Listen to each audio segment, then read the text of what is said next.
Hi, it's Dre Griggs with Obsidian Wisdom. Today we answer the question, what's an indicator of wealth that commonly looks like poverty?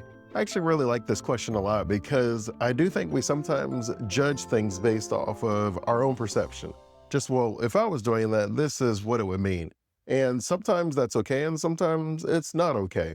And when it comes to wealth and wealth habits, I'm going to give a few examples of things that we see and how we could interpret it negatively and how we could interpret it positively. And when you're looking at poverty versus wealth, that there are many times that the way we look at money, our relationship with money, is significantly different. Just like someone who works out, where in your mind, someone might say that's work and I don't want to do that. Someone else might say that's fitness and it's looking good. Like it's what our mind tells us when we think of these things that it really indicates whether or not we enjoy doing it or we don't enjoy doing it. I have lots of friends and you've seen the way I work in the business, the way I provide videos and I do so many different things. That is enjoyment for me. I find a lot of enjoyment in work. I spend a good amount of time with my family. I spend a good amount of time working. I spend a good amount of time reading and learning more because I'm so interested, so fascinated by all of this stuff. But, someone could come up to me and say, "Hey, Dre, you should consider taking a break." And for me, they're basically judging work as something that you need to take a break from. And that's not completely unreasonable and inaccurate, right? I judge myself on efficiency and productivity and different things and direction. I do take time where I work in the business and I work on the business. And sometimes I have to take a step back from working in the business, i.e., making videos, making plans and going through the different things where I have to take a step back and work on the business. Hey, where is the leak in the bucket? How can I make this more efficient, help things to go more quickly? But ultimately, when you're talking about wealth habits versus poverty habits, one of them I often see is they have delayed gratification.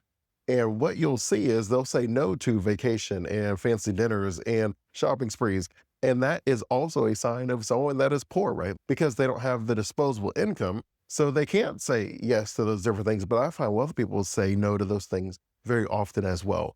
Because for them, the way that they look at money and what the purpose of money is it's often a tool to be used to invest and leverage and make more money. That you want to purchase more freedom. You want to build generational wealth or whatever it is. They want to build the absolute biggest pyramid in the entire neighborhood, whatever their empire building goal is or their freedom goals are, whatever they measure success by, that's where the money goes.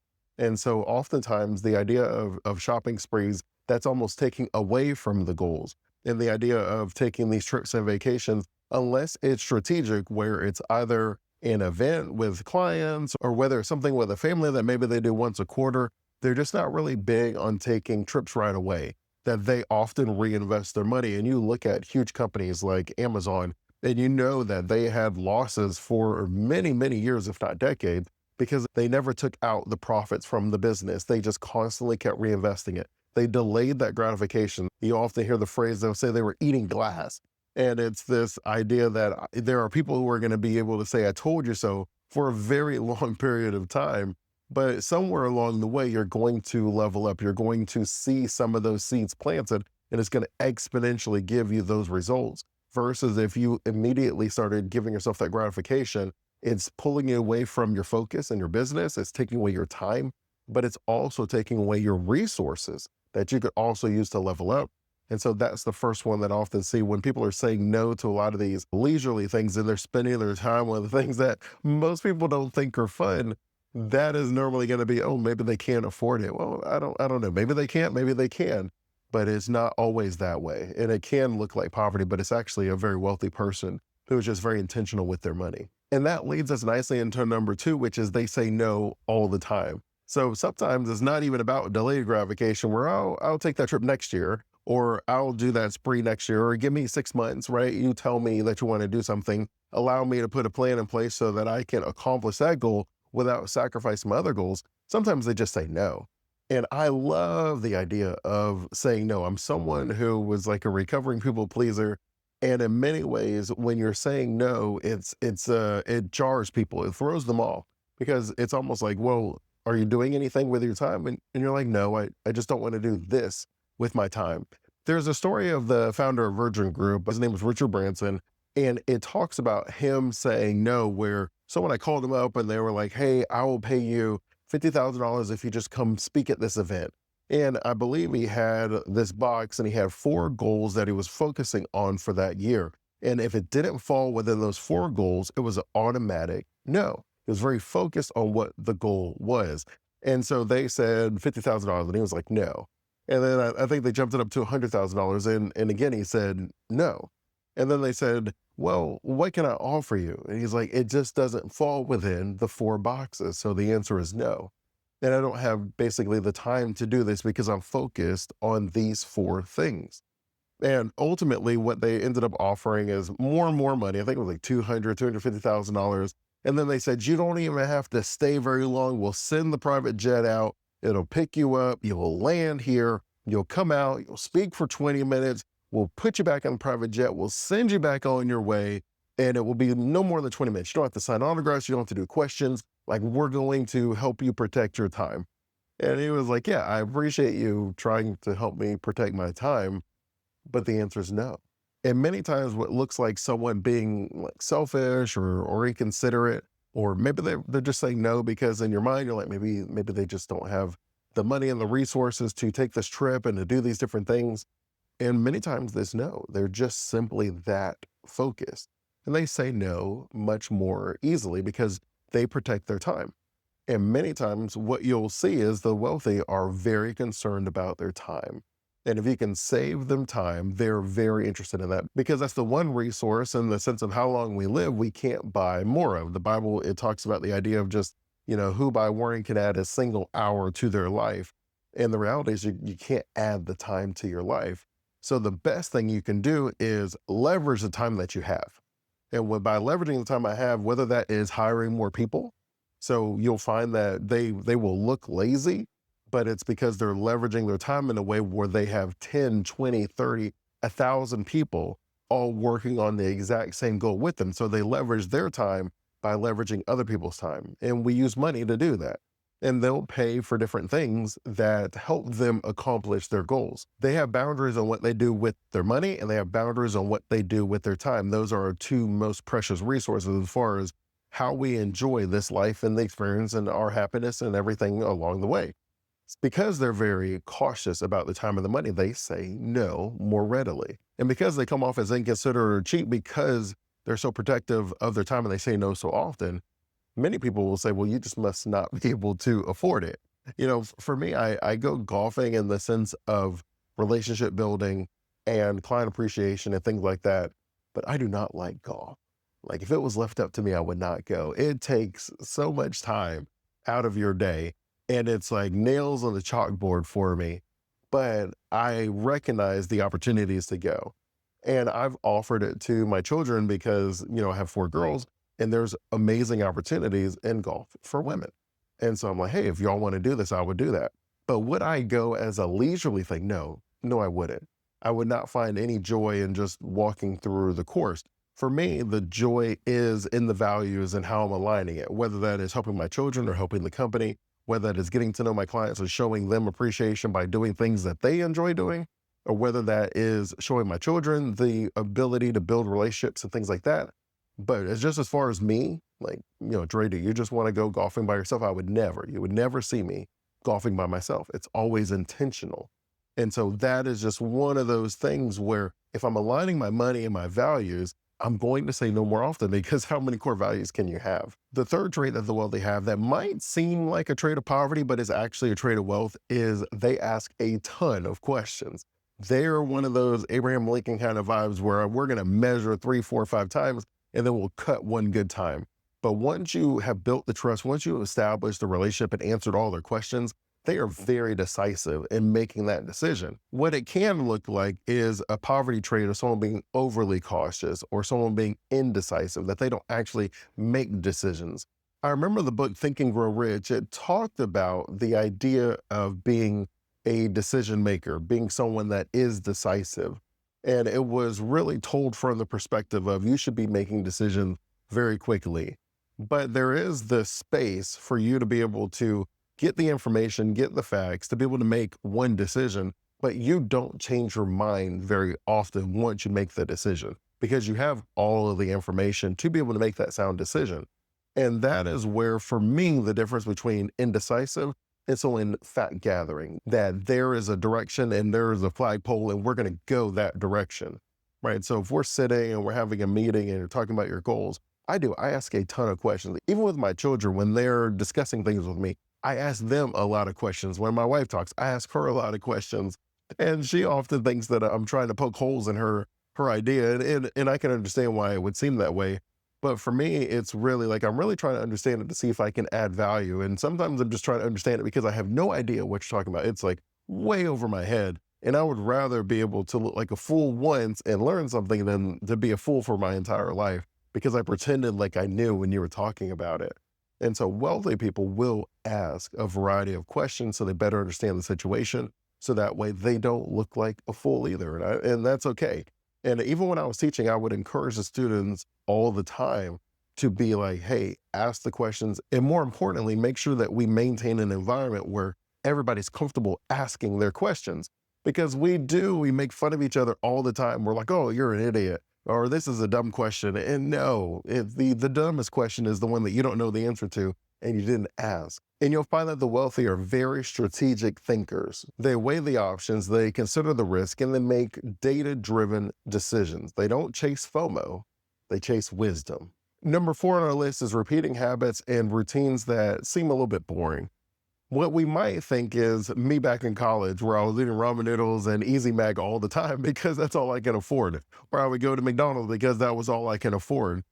I'm someone that is very simple. I really am. Like if I like the meal, I like the meal. I actually saw a stat that said we're all sort of like that, that there's maybe 10 meals that we all eat and that we really could just write these 10 things out. And more times than not, it's going to fall within those brackets and that we can almost optimize those 10 meals. What we find is that the wealthy people have created systems in their life. And so they don't want decision fatigue. Decision fatigue is a very fancy way of saying that you and I'm just going to throw a number out. It's not like a literal that number, but there's a number of decisions that we can make every day. So let's say there are 100 decisions that you can make in a day. How would you want to spend those 100 decisions? Do you want to be choosing what you're going to eat or what you're going to wear and different things like that?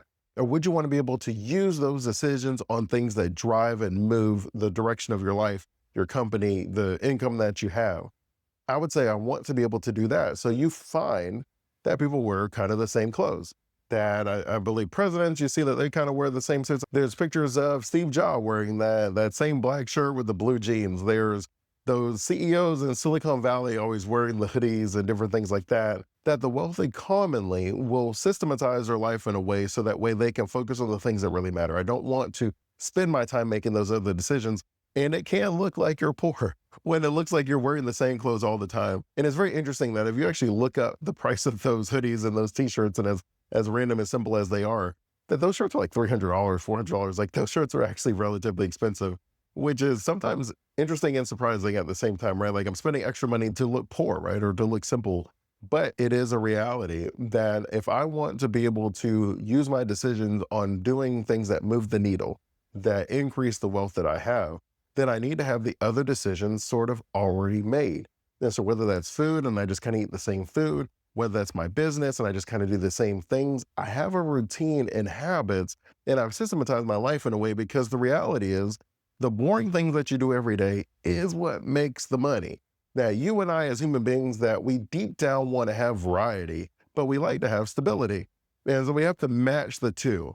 And sometimes we get in our own way that the most boring things that we got to do every single day over and over and over again are the things that grow your company and create a multi-billion-dollar industry. That's just the reality of it. So the wealthy people understand that. So they do the boring things that move the needle. But that can look like you're poor because the poor often wear the same clothes and they often have simple meals. And you can look at, who was that? I think it was Adam Sandler, right? He was at the Oscars, and I think he was wearing like a hoodie and some shorts and stuff. He wears a very simple wardrobe. And the man's not poor. He's made tons of movies. He has a studio, and he's been in the industry for a very long time. Even when you look at Warren Buffett, it's well known that he lives in the house that he raises children in. And he's been in that house for over 60 years. And the man, when you ask him, you're like, hey, why haven't you just bought some massive mansion? And he was like, well, all of my experiences of raising my kids, all my happiest times in life are in this house. If I go buy another house, he's like, there's no memories, there's no experiences, there's no joy in that house. He's like, but this house has all of that warm and fuzzy feelings. So I'm just going to stay in this house, which I think is pretty straightforward for me too. Right. So once you have those routines and those habits and the systems in place that you've optimized your life in a way, then you give yourself the ability to focus on the things that truly matter. Keep your life simple, maintain the success habits so that way you can continue growing your wealth. That leads us pretty nicely into our fifth and final habit that you'll often find that the wealthy do and the poverty also do, and it sometimes makes the wealthy look poor, and that is avoiding lifestyle creeping after you have income jumps. The numbers show that the majority of Americans live paycheck to paycheck. I think the number is somewhere around like 60%. But that half of six-figure earners also live paycheck to paycheck. And at some point, it's not about the money because the money is there. And there are people with a lot of money that are living above their means, or people with a little bit of money that are living above their means. And ultimately, you can have one of three relationships with money. You can either spend all that you have, you can spend less than what you have, or you can spend more than what you have. Those are the three choices that we all have. And no matter how much money we have, if we spend more than what we have, we will always be poor, which throws a lot of people off because more times than not, people are thinking, oh, it's the money I have. I have less money than what I need. So once I have more money, then I'm going to be able to maintain this lifestyle and I'm going to be okay. But the reality is, if your relationship with money is I spend more than what I have, when you have more money, you're going to maintain that relationship with money. And many times we have to look at our life like a Monopoly board. When you're playing Monopoly, you feel really good when you land on a property that's generating an income for you. You don't care whether it's a railroad, you don't care if it's a utility or it's the cheapest property on the board. Every single turn, you want to be able to land on a property that you can buy because you know once you have a monopoly, then you can increase the income and you can win the game. Everything else is a waste of your turn. You don't want to do anything else. You're like, dang it, I wasted a turn. And many times it means when you're getting chance or community chest and it's like you have a hospital bill. You're like, dang it, I have a hospital bill. I didn't want to spend my money on that. Or you land on the luxury tax between Boardwalk and Park Place. And you're like, dang it, I didn't want to buy any jewelry this turn. And you have the taxes when you go around, you have all of these expenses in the game that in the game you have that feeling, or at least I have that feeling, that this was a waste of my turn. And many times, if we're increasing our expenses for whatever reason, it's like we're wasting a turn. That we got more money, we have the ability to invest that money in a way where I can build multiple streams of income. We know that there's three asset classes, and that's normally going to be the stock market, that's normally going to be real estate, and that's normally going to be your business. Now, there are different caveats where we can really expand it, but there's really the three main asset classes that gives me access to the seven streams of income. And the numbers show that 65% of self-made millionaires have at least three streams of income. And fun fact, 1 out of 10 people in America is a millionaire, even though they may not be living in a way where you would recognize them, right? Like living in a way, right? We're going to put quotes on that you would recognize them. But 1 out of 10 people have $1 million in their investments or their account or wherever it's at. They're living in a way where their money is not being spent on expenses, but their money is being spent on those assets that generate the income so you can win the game. Whether you're playing Monopoly or playing real life, we want to be able to win the game. And so when it comes to your expenses, you might see them driving a paid off vehicle that's a little bit older.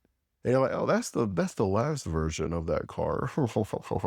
Well, it's free and clear, right? They just didn't want to have another expense added on because they would rather allocate that $400 towards generating additional income streams for them. Sometimes you'll see that they don't pay off their home because they want to be able to use the interest as a tax deduction. And they want to be able to make different decisions with their money. That the money in your hands gives you the best ability to be able to allocate it in a way that generates you multiple income streams. Because once the money's gone, the money's gone. And so if you spend it on expenses, that now goes to whoever you gave the money to, and now they get to decide what they want to do with that money. Are they going to be able to build their retirement? Are they going to be able to build generational wealth? That's now their choice. When the money's in your hands, you want to be able to have that money stay with you in a way where your money creates more money, and then all of this money is working for you. Ideally, halfway to retirement, you want half your income coming from your income and half your income coming from your work. So that way, you know you're on track, that when you're ready to retire, now you're in a spot where you don't have to work unless you want to. And oh, that has got to be one of the best feelings, to be able to work for fulfillment and joy and satisfaction in your values, and not working to keep the lights on and to keep food on your table. If you are someone who found value in this video and you want to break free from the financial pressure so you can start building your wealth quietly but powerfully, let's create a retirement strategy that works behind the scenes. Book your call today. I'll put a link in the show notes. Until next time, I'm Dre Griggs with Obsidian Wisdom. I'm always thankful for our time together. I don't take it for granted. Until next time, stay safe and enjoy life.